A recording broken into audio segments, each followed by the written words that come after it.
everyone, welcome back to my channel. This is Anam, and today we're going to study about the types of sets. I uploaded another video which was about the introduction of sets. If you haven't watched that video, you can go and watch that. It will give you an overview of what sets are, and it's kind of an introduction to the concept of sets. So if you haven't watched it and you don't know, I'm going to put the link of that video in the description box down below. So let's start with today's video, which is the types of sets.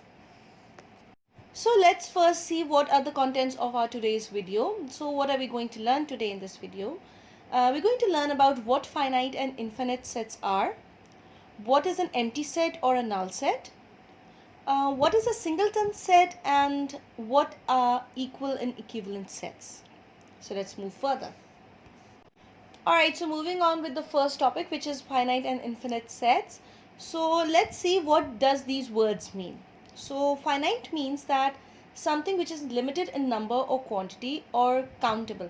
It means that there's a limited amount of number and you can count it. They can be easily counted. It's not something that you cannot count. They can be easily counted. Alright, so they are kind of limited in number or quantity and they are easily countable. Alright, so this is what finite means. Okay.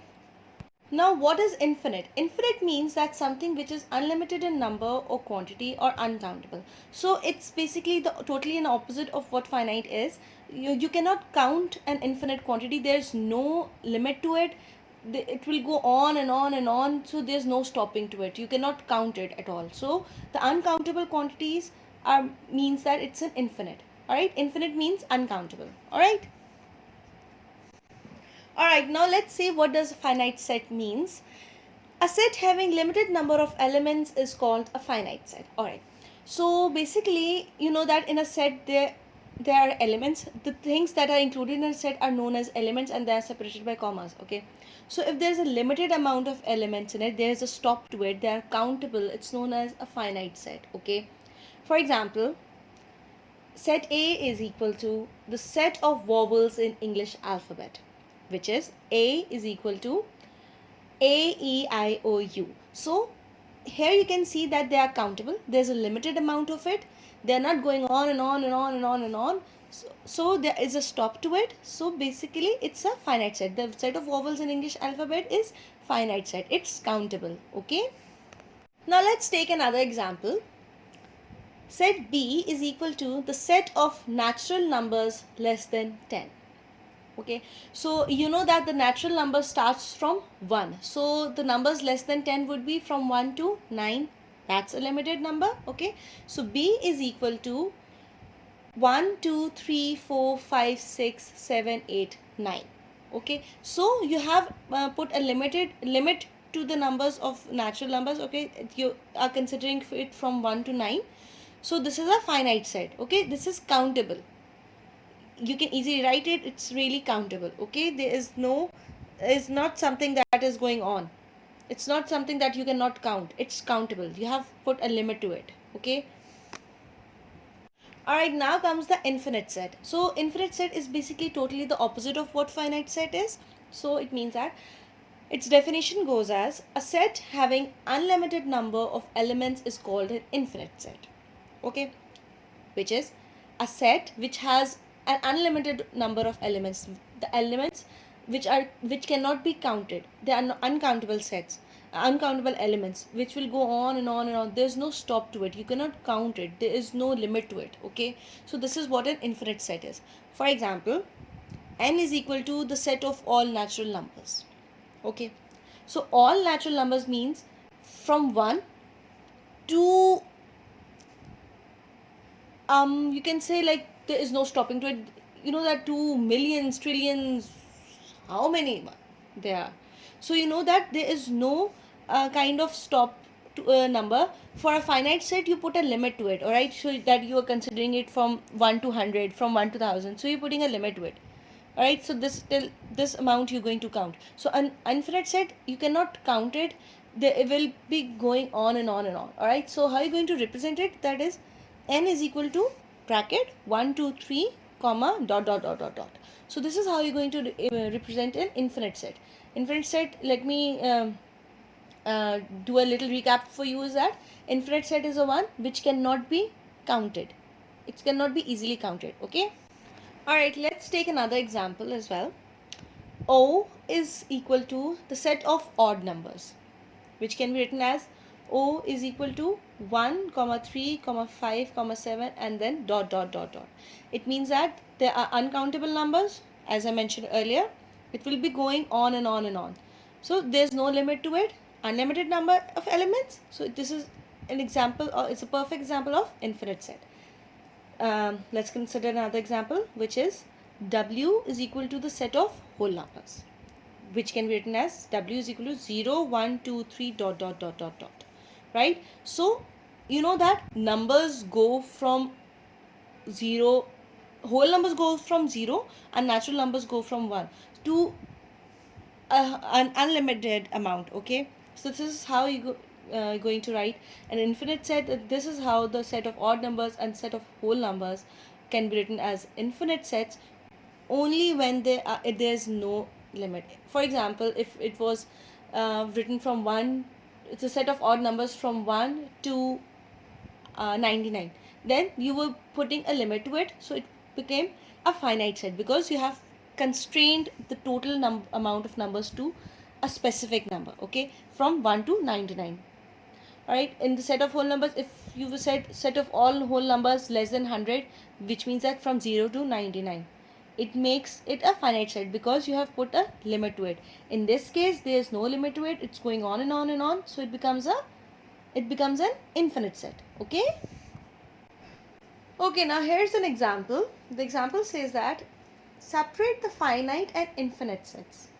Okay, so in this question, we have been given 4 different type of sets, and now we have to identify which one of them is finite and which one of them is infinite. Okay, so let's see the sets, which are the set of items in a departmental store. Number 2 set is bracket 2, 4, 6, 8 and dot dot dot, bracket close. The third one is the set of English alphabets, and the set 4 is 1, 2, 3, 4 and dot dot dot. Alright, so out of this, if you have listened to what I said earlier, now I guess before me telling you, you will yourself be able to identify what out of these 4, what are the which one of them are finite and which one of them are infinite. Okay, so let's see. Number 1, the set of items in a departmental store. You know that in a departmental store there are limited amount of items in it, so they are countable, which makes it finite sets, right? Okay, now look at the second one, which says as 2, 4, 6, 8 dot dot dot. So it's going on and on, there's no limit defined to it. It is an infinite set because uncountable number of elements are in it. Okay, now let's see the third one, the set of English alphabets. Okay, you know that in English there are 26 alphabets in English language. Okay, so it's finite, it's limited, so it becomes a finite set. Okay, now look at part number 4, which is 1, 2, 3, 4 and dot dot dot dot. So it's going on and on, which makes it an infinite set, right? So number 1 and number 3 are finite sets because there are limited amount of elements in them, and number 2 and number 4 are infinite sets because there is no limit to it. Okay. Okay, now comes the empty set or a null set. Empty or null means the same. You know that from their basic meaning, empty means something which has nothing in it.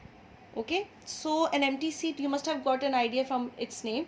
Empty set is one which has no element in it. Okay, let's look at its definition.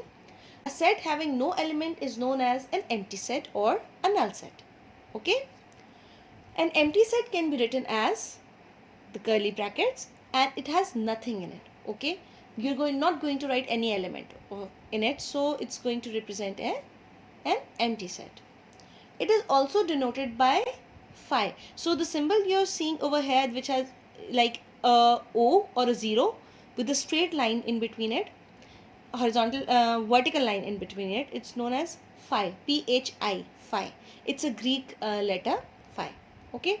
So let's take an example of empty sets. The set of days of 25 hours. So you know that one day is of 24 hours. There is no day which has more than 24 hours. So it's an empty set, because you cannot write any element in it. There is no day of 25 hours. So it's an empty set. Now let's look at another example, which is the set of horns on a horse. You know that horns are cows, no, bulls, and or deer. Okay, so there's no kind of horns on horse. Horns are seeing. You don't have, a horse has no seeing on them, so it's going to be an empty set. Okay, now comes the singleton set. Okay, singleton, as you can see the word in it, single means having only one. So a singleton set is a set which has only one element in it. Okay, a set having a single element is a singleton set. Okay, for example, A is equal to bracket A bracket close. So there's only one element in it. Similarly, set B is equal to bracket 1 bracket close. So there's only one element in it. Let's take another example. C is equal to bracket 6 bracket close. So in all these three sets, you can see there's only one element. So it's a singleton set. Alright, now comes the equivalent sets. So what are equivalent sets? Two sets can be called equivalent sets if there is one-to-one correspondence between the elements of both the sets. Number two, the number of elements in both the sets are same. Okay, let me explain it again. One-to-one correspondence between the elements of both the sets basically means that for every element of one set, there is another element in the other set. Okay, so in short, or in a short way, you can understand that for the two sets to be equivalent, there must be same number of elements of both of them. If set A has 4 elements, then set B must have 4 elements. Only then they will be equivalent sets. Let's take a look at the example. Okay, now look at set A. Set A is equal to 1, 2, 3, 4. And set B here is A, B, C, D. Now, as you can see that A has 4 elements and set B also has 4 elements. So you can see that there is a one-to-one correspondence in between them. Okay, for every set element of set A, there is an element in set B. So it's they both are equivalent sets, and it can be denoted as A, this kind of a double faced arrow, B, A arrow B. Okay, now let's take another example. Suppose set C is equal to 1, 3, 5, 7 and set D is A, E, I, O, U. Now here you can see that set C has 4 elements and set D has 5 elements. So there are unequal number of elements in both the sets. So here you can see that there is no one-to-one correspondence in between them. D has more elements than C. So such kind of sets are known as non-equivalent sets, and they can be written as C with this double-faced arrow having a slash. Okay, so this is how you're going to write it. Okay, so these kind of sets are known as non-equivalent sets. Alright, now comes the equal sets. So as the name suggests, the equal sets are equal in every manner. So the equal sets are those sets in which there is one-to-one correspondence, meaning that for every element of one set, there is another element in the other set. There are equal number of elements, meaning that both of the sets must have same number of elements. And the point 3 says that the elements are same but their orders can be changed. Okay, now in this case, elements in both the sets are totally same, identical elements in both sets. Okay, but it's not necessary that the arrangement or order is same. They can be arranged in any manner. Okay, if it's written 1 2 3 4, in the other set it can be 3 4 2 1. Okay, so let me explain it with an example. Okay, let's suppose set A is equal to 2 4 6 8 10, and set B is 4 8 10 2 6. Now here you can see that in both the sets the elements are equal in number, that A has 5 elements and set B has 5 elements. And you can see, if you look closely, you can see that both of the sets have same number of elements but their order is changed.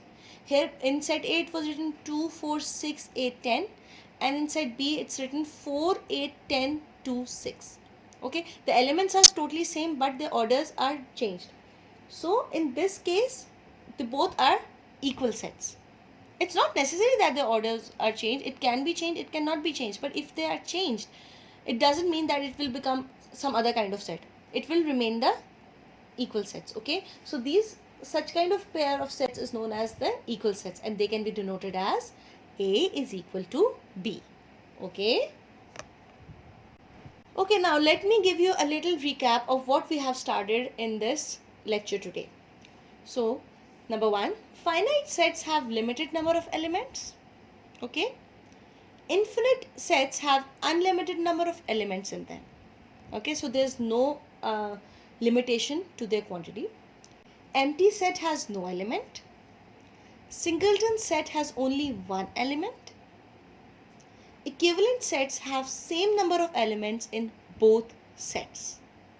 Okay, and equal sets have same elements in them in same number as well. Okay, so this was today's lecture. I hope you all enjoyed it, and you must have understood what have been taught in it. So don't forget to subscribe to my channel so that you will get notified about it whenever I'm going to upload another video. And definitely I'll be uploading videos related to this session all year round. Okay, so meet you in another video. Take care and bye bye.